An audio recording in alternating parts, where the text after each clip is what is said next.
The encampment was eerily quiet now, the chaos replaced by an uneasy stillness.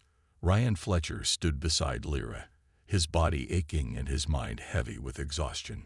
The Vrax soldiers had scattered, their unity shattered by the loss of Zixer. Without their leader, they seemed lost, unsure of what to do next. Some milled about aimlessly, while others gathered in small groups, their glowing eyes flickering with uncertainty. Ryan glanced at Lyra, her exoskeleton scratched and dented from the fight. She looked just as tired as he felt, but there was a spark of hope in her eyes that hadn't been there before. "What happens now?" she asked softly, her voice barely audible over the faint hum of the crystal behind them. Ryan didn't answer right away. He looked around at the broken remnants of the encampment, the overturned equipment, the shattered structures, the lingering tension in the air. This wasn't just a victory for him. It was a chance. A chance to change things. "We talked to them," he said finally, his voice firm despite his fatigue. "They need to know this doesn't have to be a war." Lyra hesitated, her antennae twitching nervously. "They won't listen. Not after everything that's happened." "They might," Ryan replied, turning to face her. "Zixer wanted to hunt me down, to treat me like some kind of experiment. But you proved that not all of them think that way. If we can show them another path, maybe they'll take it." Lyra studied him for a moment, then nodded slowly. "I'll help you, but it won't be easy." Together, they stepped into the center of the encampment, where a small crowd of Vrax had gathered. Their glowing eyes locked onto Ryan, filled with a mix of fear, anger, and curiosity. For a long moment, no one spoke. Then Ryan raised his hand slowly, palms open to show he meant no harm. "I'm not your enemy," he began, his voice steady despite the knot of nerves in his stomach. Through the translator device clipped to his belt, his words crackled into the alien language. "I came here by accident. I didn't want to fight you. But when you attacked me, I had no choice but to defend myself." The Vrax shifted uneasily, their mandibles clicking softly as they processed his words. One of them stepped forward, a tall female with dull weathered armor. Her voice was calm but cautious. "You killed our leader. Why should we trust you?" "Because I don't want to kill anyone else," Ryan replied honestly. "Zixer made this personal. He turned it into a hunt. But it doesn't have to stay that way. We can work together, humans and Vrax, or we can keep fighting until none of us are left." The female Vrax tilted her head slightly, considering his words. Behind her, Krelt emerged from the crowd, his dull exoskeleton glinting faintly in the dim light. He approached Ryan cautiously, his movements slow and deliberate. "He speaks the truth," Krelt said, addressing the others. "Zixer's obsession nearly destroyed us. Perhaps it is time for a new way." Murmurs rippled through the crowd, some voices sharp with disagreement, others hesitant but curious. Ryan exchanged a glance with Lyra, who gave him a small, encouraging nod. He pressed on. "If you let me go, I'll leave this planet. I'll tell my people what happened here, not as enemies, but as survivors. And if any of you want to learn more about humans, maybe we can find a way to meet again. Someday." The silence that followed was heavy, charged with uncertainty. Finally, the female Vrax who had spoken earlier stepped forward again. "Go," she said simply. "But know this, if you return, we will not hesitate to fight." Ryan nodded, understanding the weight of her words. "Thank you," he said quietly, lowering his hands. Turning to Lyra, he added, "Will you be okay?" She smiled faintly, though her eyes were sad. "I'll be fine. This is my home. My fight now is here." Ryan hesitated, wanting to say more, but the moment passed. With one last look at the encampment and at Lyra, he turned and walked away, disappearing into the jungle. Days later, Ryan stood at the edge of the clearing where his ship lay half buried in the dirt. Using parts salvaged from the wreckage, he had managed to repair the communicator just enough to send a distress signal. As he climbed aboard and powered up the engines, he allowed himself a small smile. He had survived against all odds, but more importantly, he had planted a seed of hope for both humans and Vrax. As the ship lifted off, Ryan watched the planet shrink beneath him. He didn't know what the future held, but he knew one thing for certain. Running from a human was the worst mistake anyone could make, because humans didn't just survive. They adapted, they fought, and they never gave up. Ryan Fletcher tightened his grip on the makeshift spear as he charged forward, his heart pounding in his chest. The Vrax soldiers turned their glowing eyes toward him, their sharp claws raised in defense. Ryan didn't slow down. He couldn't. With a fierce yell, he swung the spear at the nearest soldier, the sharpened metal tip slicing through the air. The Vrax stumbled back, caught off guard by the sudden attack, and Ryan used the opening to dart past them. Behind him, Lyra's voice rang out again, her clicks sharp and commanding. She was drawing the soldier's attention away from Ryan, giving him the chance to reach Zixer. Ryan glanced over his shoulder briefly, guilt twisting in his gut as he saw Lyra surrounded, her body tense but defiant. He forced himself to look away. He had to trust that she could hold her own. For now, the central dome loomed ahead, its light casting long shadows across the ground. Zixer stood at the center, his towering form silhouetted against the pulsating crystal. The leader's multifaceted eyes locked onto Ryan as he approached, his mandibles clicking together in a mix of anger and disbelief. "You dare face me?" Zixer growled, his voice low and menacing. "You are nothing but prey." Ryan stopped a few feet away, his chest heaving as he steadied himself. He didn't respond. Instead, he tightened his grip on the spear and shifted his stance, ready to move. Zixer let out a harsh bark of laughter, raising his clawed hands. "You think you can defeat me? Look at you, weak, fragile, pathetic." Ryan's jaw tightened, but he didn't rise to the bait. He knew Zixer was trying to intimidate him, to make him doubt himself. But Ryan had faced impossible odds before, and he wasn't about to back down now. Without warning, he lunged forward, aiming the spear directly at Zixer's chest. The Vrax leader moved with surprising speed, sidestepping the attack and swiping at Ryan with one of his long, spindly arms. Ryan barely managed to dodge, the sharp claws grazing his shoulder and tearing through his already tattered shirt. Pain shot through his arm, but he gritted his teeth and kept moving.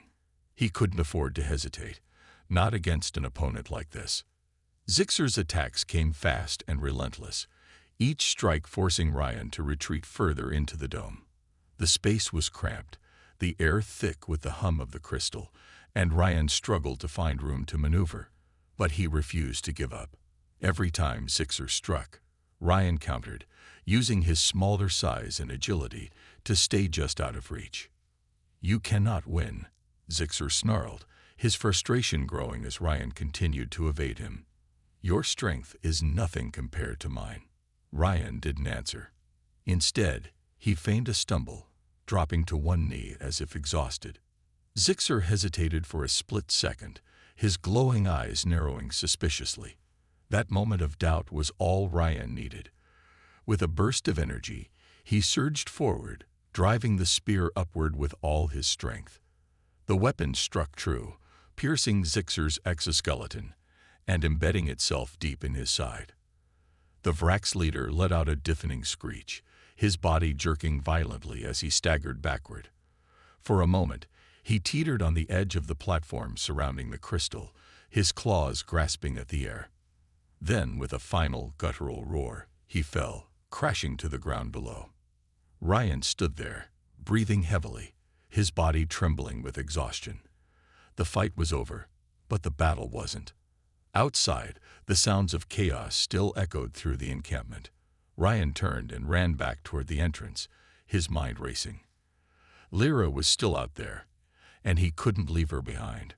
When he emerged from the dome, the scene was pure pandemonium. The Vrax soldiers were scattered, their usual discipline shattered by the loss of their leader.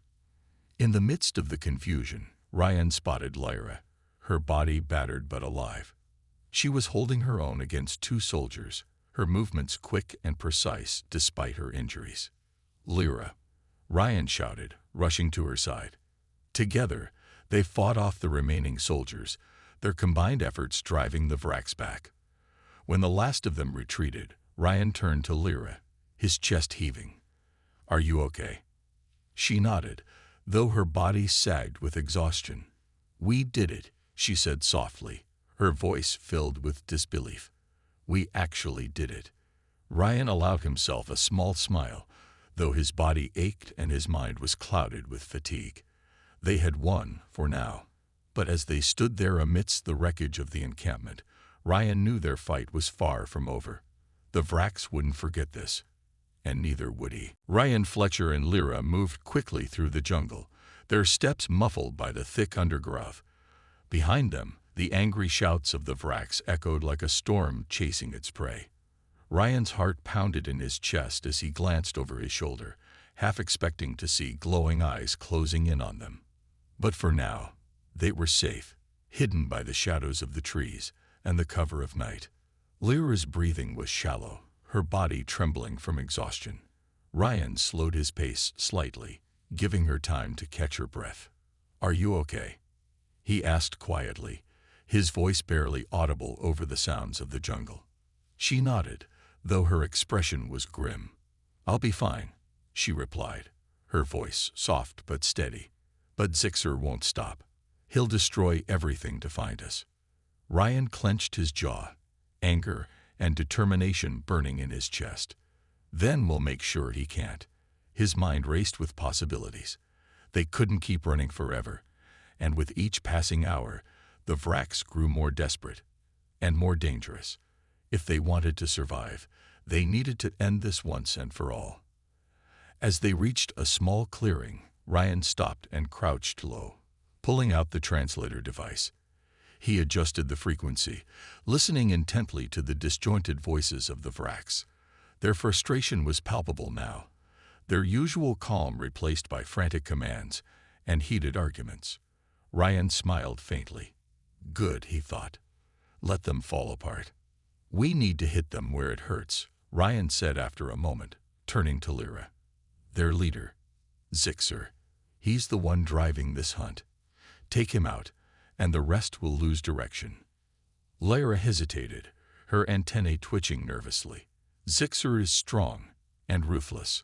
Attacking him directly would be suicide."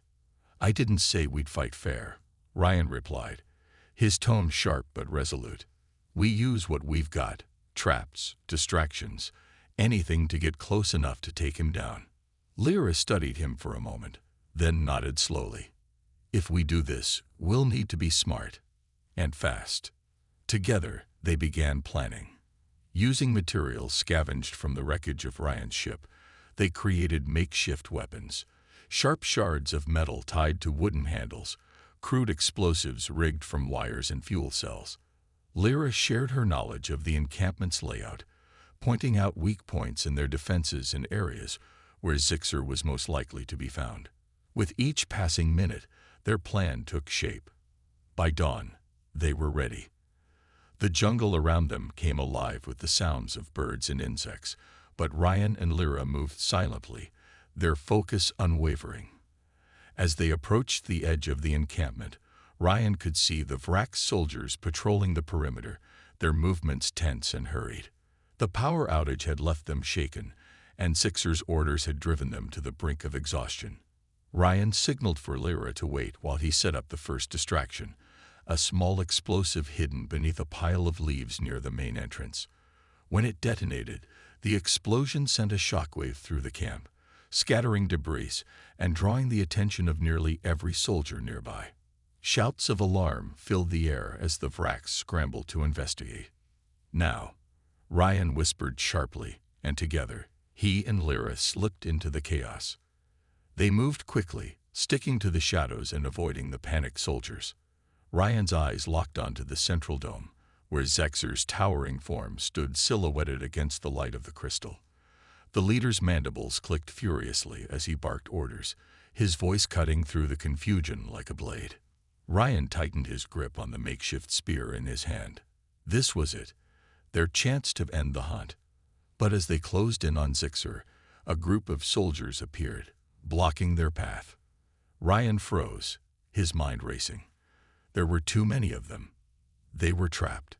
Before Ryan could react, Lyra stepped forward, her voice ringing out in sharp clicks. The soldiers turned toward her, startled, giving Ryan just enough time to act. "Go," Lyra shouted, shoving him forward. "Do it." Ryan hesitated for only a second before charging ahead, his weapon raised.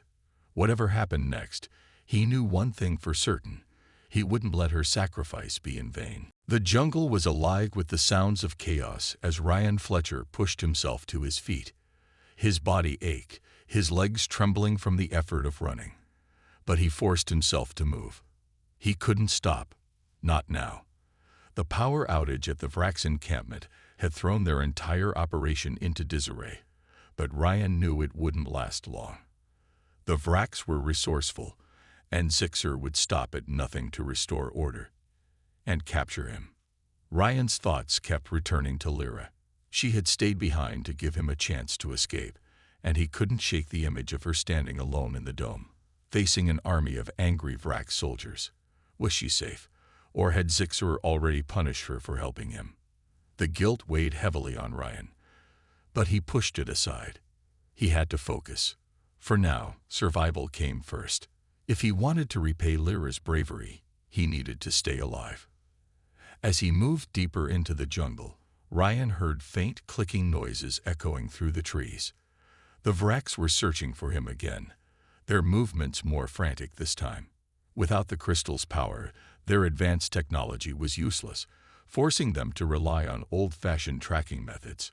Ryan smiled grimly to himself. Good, he thought. Let them struggle. He climbed high into the branches of a tree, finding a spot where he could observe without being seen. From his vantage point, he watched as groups of Vrax soldiers spread out, their glowing eyes scanning the ground below. They were disorganized, their usual precision replaced by frustration and confusion. Ryan's sabotage had worked better than he'd hoped. Hours passed, and the jungle grew darker as night fell. Ryan stayed in the tree, conserving his energy while keeping an ear out for any sign of movement. Just as he began to doze off, a sudden burst of light illuminated the horizon. It came from the direction of the encampment, a bright, pulsating glow that cut through the darkness. Ryan's heart sank. They had restored the crystal. Zixer stood at the center of the encampment, his towering form silhouetted against the light. Around him, the other Vrax gathered, their voices rising in angry clicks and growls.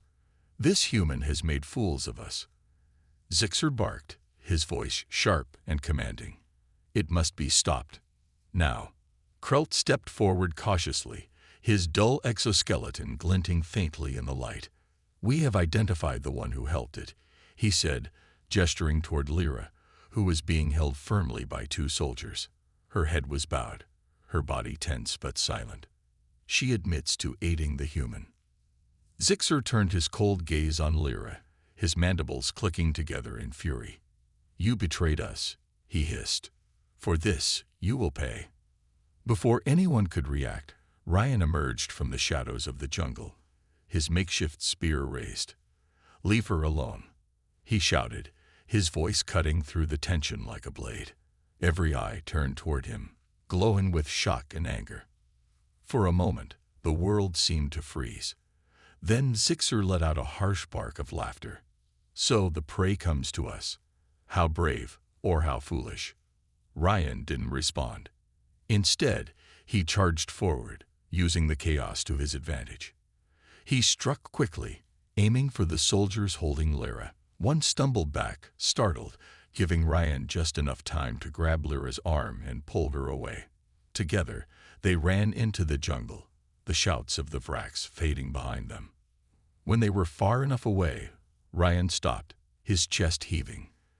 Lyra leaned against a tree, her body shaking. "Why did you come back?" she asked, her voice barely above a whisper. "Because I don't leave people behind," Ryan replied simply. Lyra looked at him, her glowing eyes filled with gratitude, and something else. Hope. For the first time, Ryan allowed himself to believe that maybe, just maybe, they could win this fight together. Ryan, Fletcher, and Lyra moved silently through the jungle, their steps careful and deliberate. The air was thick with tension, each rustle of leaves making them pause and listen. Ryan clutched his makeshift spear tightly, his eyes darting in every direction. Beside him, Lyra's glowing eyes scanned the shadows, her body tense but alert. They were heading toward the Vrax encampment, a place Ryan had spent days avoiding. Now he was walking straight into it, not to surrender, but to strike. Lyra had explained as much as she could during their journey. The encampment relied heavily on a central power source, a large, pulsating crystal housed in a domed structure at the heart of the settlement. Without it, the Vrax would lose lighting, communication systems, and access to their advanced weapons. If Ryan could disable the crystal, it would throw the entire colony into chaos. It was risky, but it was their best chance. As they approached the edge of the camp, Ryan crouched low behind a cluster of bushes. Through the gaps in the foliage, he could see the glowing crystal in the distance, its light casting eerie shadows across the ground. Vrax soldiers patrolled the area, their movements sharp and precise. Ryan's stomach tightened. There were too many of them. Even with Lyra's help, getting close enough to sabotage the crystal seemed impossible. Lyra tapped his shoulder lightly and pointed to a narrow trench running along the perimeter of the encampment. It was partially hidden by vines and debris, but Ryan could see where it led, straight to the dome. She gestured for him to follow, her movements quick and quiet. Ryan nodded, taking a deep breath before crawling after her. The trench smelled of damp earth and decay, but it provided just enough cover to keep them out of sight. Every few moments, Lyra would stop and listen, her antennae twitching as she checked for danger. Ryan stayed close behind, his injured arm throbbing painfully but ignored for now. He couldn't afford to slow down. When they reached the base of the dome, Lyra motioned for Ryan to wait while she scouted ahead. She disappeared into the shadows for several minutes, leaving Ryan alone with his thoughts. His mind raced, imagining all the ways this plan could go wrong. What if they were caught?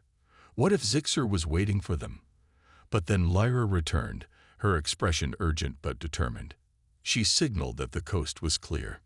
Together, they slipped inside the dome, the hum of the crystal growing louder with each step. The air was warm, almost suffocating, and the light from the crystal bathed everything in an unnatural glow. Ryan's eyes scanned the room, searching for a way to disable it. He spotted a control panel nearby, its surface covered in alien symbols. Lyra hurried over and began pressing buttons, her claws moving quickly. Suddenly, the hum of the crystal faltered, its light flickering erratically. Alarms blared instantly, piercing shrieks echoing through the encampment. Ryan's heart leaped into his throat as he heard shouts and footsteps outside. They had only seconds before the Vrax arrived. "Go," Lyra hissed, pushing Ryan toward the exit. He hesitated, unwilling to leave her behind, but she shook her head firmly. "I'll hold them off." Ryan wanted to argue, but there was no time. He sprinted toward the trench, his legs burning as he pushed himself to move faster. Behind him, he heard the sound of scuffling and angry clicks. Lyra was buying him time, just as she promised. By the time Ryan reached the jungle, the encampment was in complete disarray. Lights flickered on and off, and the usual order of the Vrax patrols had dissolved into chaos. Ryan didn't stop running until he was deep in the safety of the trees. Only then did he allow himself to collapse against a tree trunk, his chest heaving with exertion. He thought of Lyra, still back at the dome, facing whatever consequences awaited her. Guilt gnawed at him, but so did determination. She had risked everything to help him, and he wouldn't let her sacrifice be in vain. As he sat there catching his breath, Ryan made a silent vow. He would find a way to end this, not just for himself, but for her too. Ryan Fletcher crouched behind a fallen tree, his chest rising and falling with each labored breath. The jungle around him was alive with the sounds of pursuit, clicking noises, snapping twigs, and the occasional hum of alien weapons cutting through the air. He had managed to stay ahead of the Vraks for days now, but their numbers were growing, and their determination showed no signs of wavering. Ryan knew he couldn't keep running forever. Sooner or later, they would corner him. As he scanned the area, something caught his eye, a flicker of movement in the underbrush. At first, he thought it was another Vrak soldier, but then he saw her. She was smaller than the others, her exoskeleton less vibrant, and marked with faint scratches. Her movements were cautious, almost hesitant, as if she didn't want to be seen. Ryan's instincts screamed at him to move, to run, but something about her stopped him. She wasn't like the rest of them. The young Vrak's female froze when she noticed Ryan staring at her. For a moment, neither of them moved, locked in a tense standoff. Then, slowly, she raised one clawed hand in what seemed like a gesture of peace. Ryan's grip tightened on the makeshift spear he carried, but he didn't attack. Instead, he tilted his head slightly, studying her. Her eyes, unlike the cold, unblinking gaze of the other Vraks, held a flicker of something softer, curiosity, maybe even fear. "Who are you?" Ryan whispered, knowing she wouldn't understand him. But to his surprise, she pointed to herself and made a series of soft clicks. Then, hesitantly, she mimicked the motion of speaking, tapping her throat. Ryan frowned, lowering his weapon slightly. Was she trying to communicate? He pulled out the translator device from his pocket and held it up. The static-filled voices of the Vraks crackled faintly, but this time, the device struggled to translate her softer tones. After a moment, a single word came through. "Lyra." Ryan blinked, lowering the device. "Lyra," he repeated slowly, pointing to her. She nodded, her mandibles twitching slightly. In courage, Ryan pointed to himself. "Ryan." For a brief moment, they simply stared at each other, two beings from entirely different worlds attempting to bridge an impossible gap. Then Lyra glanced over her shoulder, her body tensing as if she expected someone, or something, to appear. When she turned back to Ryan, her expression had changed. She gestured urgently for him to follow her, moving deeper into the jungle. Ryan hesitated, his mind racing. Trusting her could be a trap, but staying put meant certain capture. Finally, he nodded and followed, keeping his spear ready just in case. Lyra led him to a secluded clearing, far from the main paths the Vraks patrols used. There, she stopped and turned to face him, her glowing eyes filled with urgency. Through a mix of gestures, broken translations, and shared glances, Lyra began to explain. She didn't agree with Zixer's methods. She told him, or at least, that's what Ryan pieced together from her fragmented words and the translator's stuttering responses. She believed humans and Vraks could coexist, but Zexer's obsession with capturing Ryan was tearing the colony apart. Some of the Vraks were starting to question his leadership, though none dared to speak out openly. Ryan listened intently, his mind working quickly. If Lyra was telling the truth, and if she was willing to help him, then maybe, just maybe, he had a chance to turn the tide. Together, they began to form a plan. Lyra knew the layout of the encampment, the weak points in their defenses, and the routines of the soldiers. With her guidance, Ryan could strike where it hurt most, not just to survive, but to challenge Zixer's authority. As the sun dipped below the horizon, casting long shadows across the jungle, Ryan felt a spark of hope ignite within him. For the first time since landing on this alien planet, he wasn't alone. Lyra might be an unlikely ally, but she represented something Ryan hadn't dared to believe in until now. A chance for more than just survival. A chance to fight back. The jungle was eerily quiet as Ryan Fletcher moved cautiously through the undergrowth. The traps he'd set had done their job, slowing the Vraks down and sowing confusion among their ranks. But Ryan knew it wouldn't last. These creatures were relentless, and sooner or later they would regroup and come after him with even greater force. He couldn't afford to let his guard down, not for a second. As he crept forward, Ryan's thoughts turned to Zixer, the towering leader of the Vrax. From what little he'd gathered through the translator, Zixer wasn't just angry, he was obsessed. This wasn't just about capturing the human anymore, it was personal. Ryan could feel it in the way the Vrax hunted him, their movements more aggressive, their tactics more calculated. They weren't just trying to find him, they were trying to break him. Ryan stopped suddenly, crouching low as he heard faint clicking sounds nearby. Peering through the dense foliage, he spotted a group of Vrax soldiers moving in formation. Their glowing eyes scanned the area methodically, their weapons, long, sleek devices that hummed with energy, held at the ready. Ryan's heart pounded as he watched them pass by, their sharp claws slicing effortlessly through vines and branches. He waited until they were out of sight before continuing on. Back at the encampment, Zixer paced furiously, his spindly legs moving with unnatural speed. "This human is making fools of us," he snapped, his voice a harsh blend of clicks and growls. Around him, the other Vrax shifted uncomfortably, avoiding his gaze. Krelt stood nearby, his dull exoskeleton glinting faintly in the dim light. "Perhaps we need to rethink our approach," he suggested cautiously. "This human is clever. It knows how to use the environment against us." Zixer whipped around, his multifaceted eyes locking onto Krelt. "Clever. Clever means nothing without strength. We outnumber it, outmatch it in every way. And yet it continues to evade us.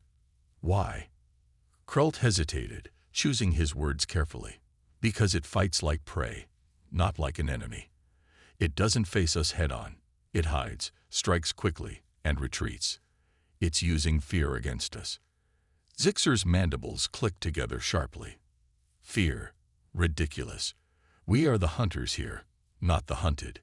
He turned to the assembled soldiers. "Double the patrols. Search every inch of this jungle. I want this human found, and alive. I will prove that no creature, no matter how cunning, can outwit us." Meanwhile, Ryan was already several miles away, setting up another trap. This one was more elaborate than the others, a pit covered with leaves and branches, lined with jagged shards of metal from the wreckage. As he worked, his mind raced. He knew the Vrax wouldn't fall for the same tricks forever.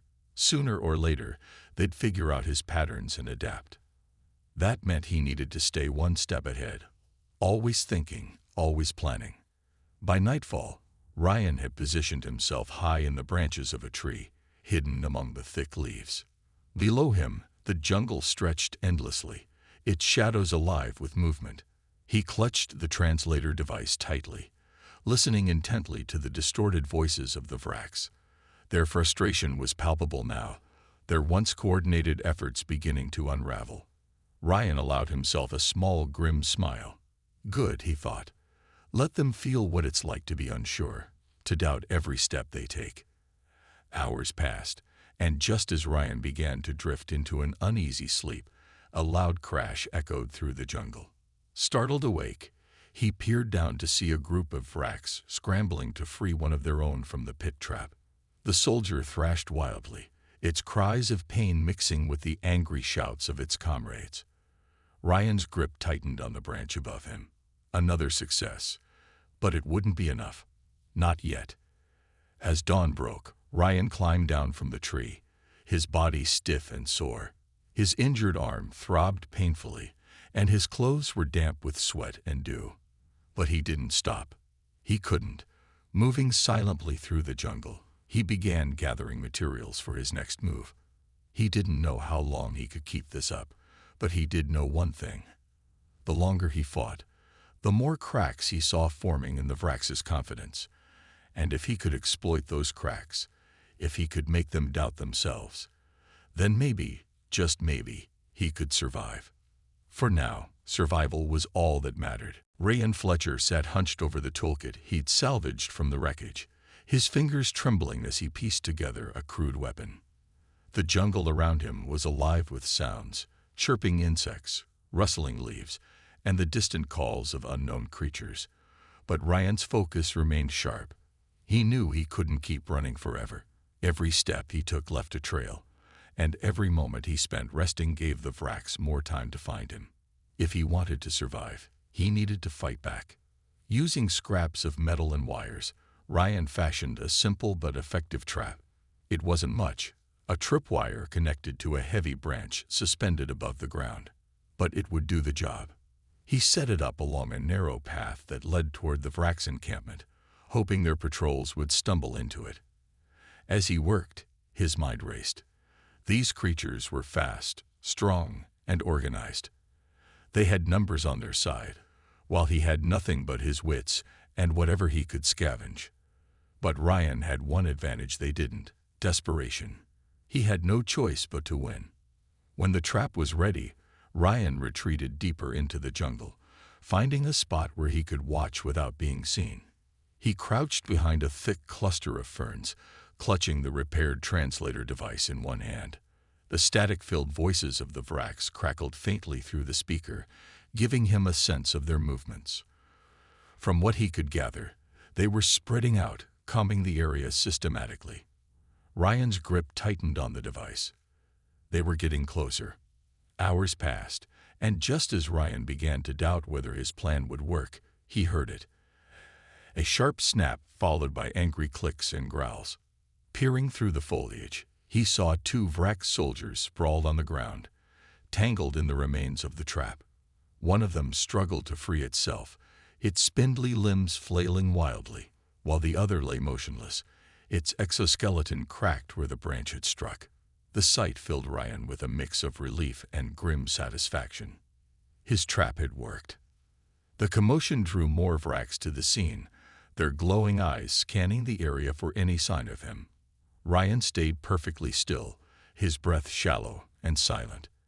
He watched as they examined the trap, their mandibles clicking rapidly in what he guessed was frustration. None of them seemed to notice the slight movement of leaves where he hid, nor did they detect the faint scent of blood seeping from his wound. For now, he was invisible. Back at the encampment, Zixer listened intently as a scout reported the incident. His claws dug into the ground, leaving deep furrows in the dirt. "A primitive trap," he hissed, his voice dripping with disdain. "This human thinks it can challenge us with such crude methods." Krelt stood nearby, observing silently. When Zixer turned to him, he spoke carefully. "It may be crude, but it is effective. This human is learning our patterns, adapting to our strategies. If we do not act soon, it will become even harder to capture." Zixer's eyes narrowed, his body tensing like a coiled spring. "Then we will adapt as well. Double the patrols, increase the search radius, and bring me this human alive. I want to see its face when it realizes it cannot escape." As the orders spread through the camp, Ryan continued to move deeper into the jungle. Each step was deliberate, each decision calculated.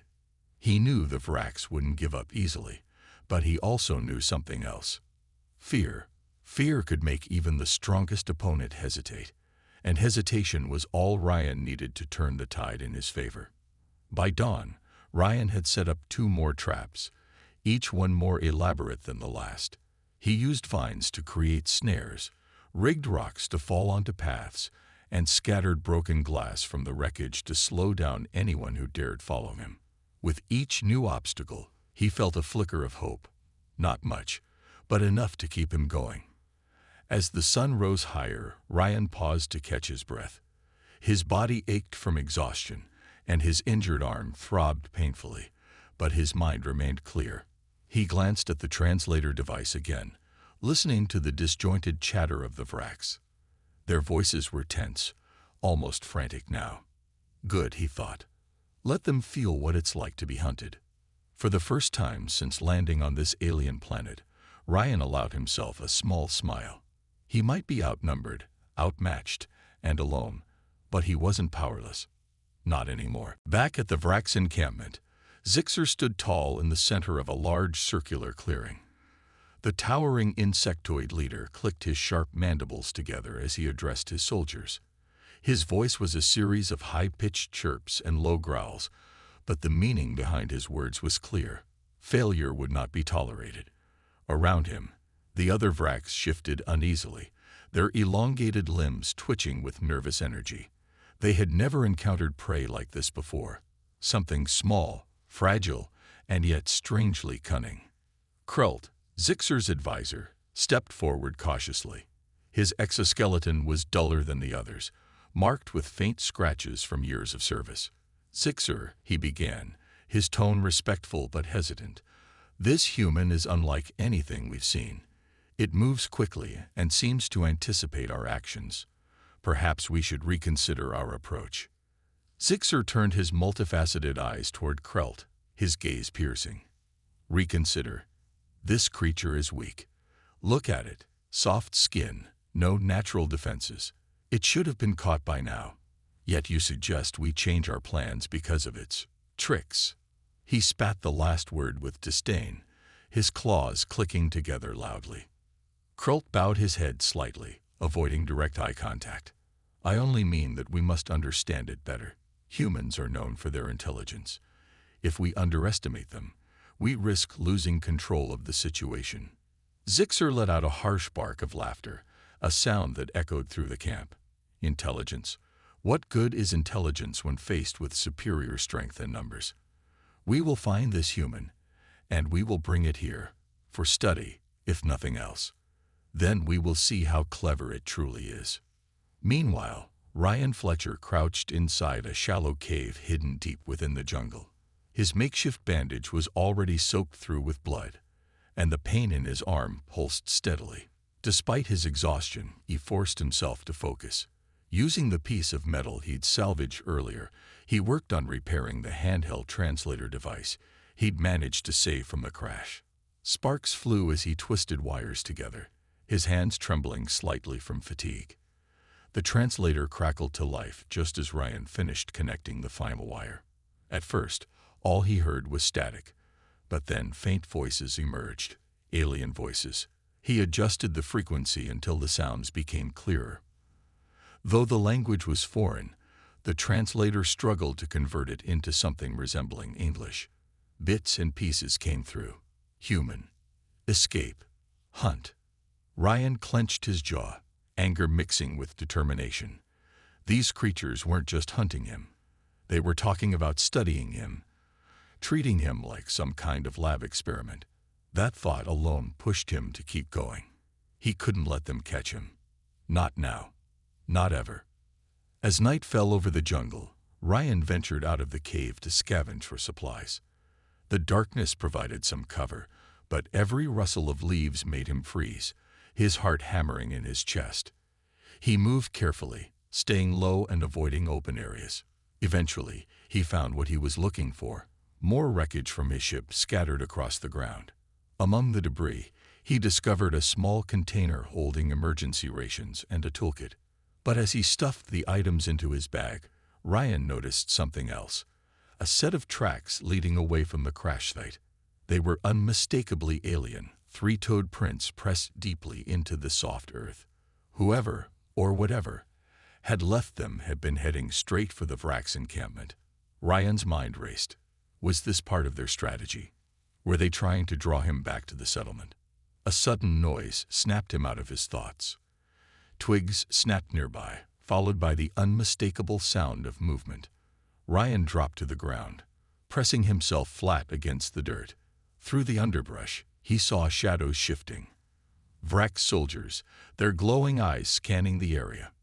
They were close, too close. Ryan's instincts screamed at him to run, but he forced himself to stay still. Running would only lead them straight to his hiding spot. Instead, he waited, counting each agonizing second until the figures passed by. Only when the sounds faded completely did he allow himself to breathe again. Crawling backward slowly, Ryan retreated into the shadows of the jungle.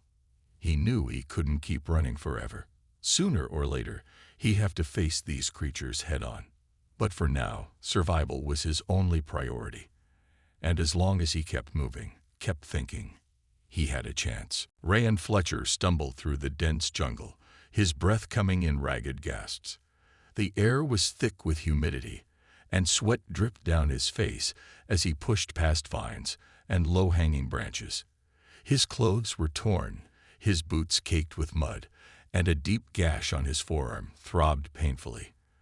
Behind him, strange clicking sounds echoed through the trees, sounds that sent chills down his spine.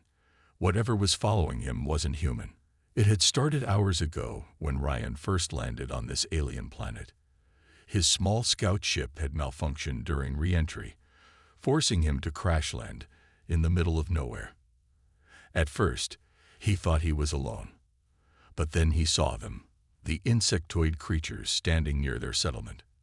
They were tall, with shimmering exoskeletons that reflected the dim light filtering through the canopy above. Their elongated limbs moved with unnatural speed, and their multifaceted eyes glinted like polished gems. Ryan had tried to stay hidden, but it didn't take long for one of them to spot him. He remembered the moment vividly, a sudden movement, a flash of those cold, unblinking eyes locking onto his. Then came the shouts, or at least what passed for shouting among these beings. High-pitched clicks and guttural growls filled the air as they began closing in on him. Panic surged through Ryan's veins, and without thinking, he turned and ran. He didn't know much about these creatures, but he could tell they weren't friendly. One of them stepped forward, taller than the rest, its body adorned with intricate patterns etched into its shell-like armor. This one seemed to be in charge. It barked orders to the others, pointing in Ryan's direction with spindly claws. That's when Ryan realized they weren't just curious. They'd wanted to catch him. The chase had been relentless. Ryan darted between trees, leaped over fallen logs, and scrambled up rocky outcrops, all while trying to ignore the burning pain in his legs and lungs. Every time he glanced over his shoulder, he saw flashes of movement behind him, shadows flitting between the trunks, eerie glowing eyes watching his every step. They were fast, incredibly so, and no matter how hard he pushed himself, they were always close. Finally, after what felt like an eternity, Ryan spotted a narrow crevice in the side of a hill. Without hesitation, he dove inside, pressing himself against the damp stone wall as far back as he could go. Outside, the clicking grew louder, closer. He held his breath, praying they wouldn't find him. For several agonizing minutes, he listened as the creatures searched the area. Their movements were precise, methodical, almost mechanical. Ryan clenched his fists, willing himself to remain still despite the terror coursing through him. Eventually, the noises faded, and silence returned to the jungle. Ryan waited a little longer before crawling out of the crevice, his heart pounding. He knew he couldn't stay here forever. Sooner or later, they'd come looking again. And next time, he might not be so lucky. As he stood there catching his breath, Ryan glanced down at his arm. The cut was bleeding freely now, staining his sleeve red. He tore off a strip of fabric from his shirt and wrapped it tightly around the wound, wincing at the sting. Pain or not, he couldn't afford to slow down. Not if he wanted to survive. Looking around, Ryan noticed something glinting in the underbrush, a piece of metal half buried in the dirt. It was part of his ship, wreckage scattered across the jungle floor. He picked it up, turning it over in his hands. Maybe, just maybe, he could use it to fix the communicator. If he could call for help, he wouldn't have to face these creatures alone anymore. But even as hope flickered in his chest, Ryan knew one thing for certain. Running wasn't going to solve anything. These aliens were smart, organized, and determined. If he wanted to live, he'd have to fight back. And that meant being smarter and more ruthless than they were.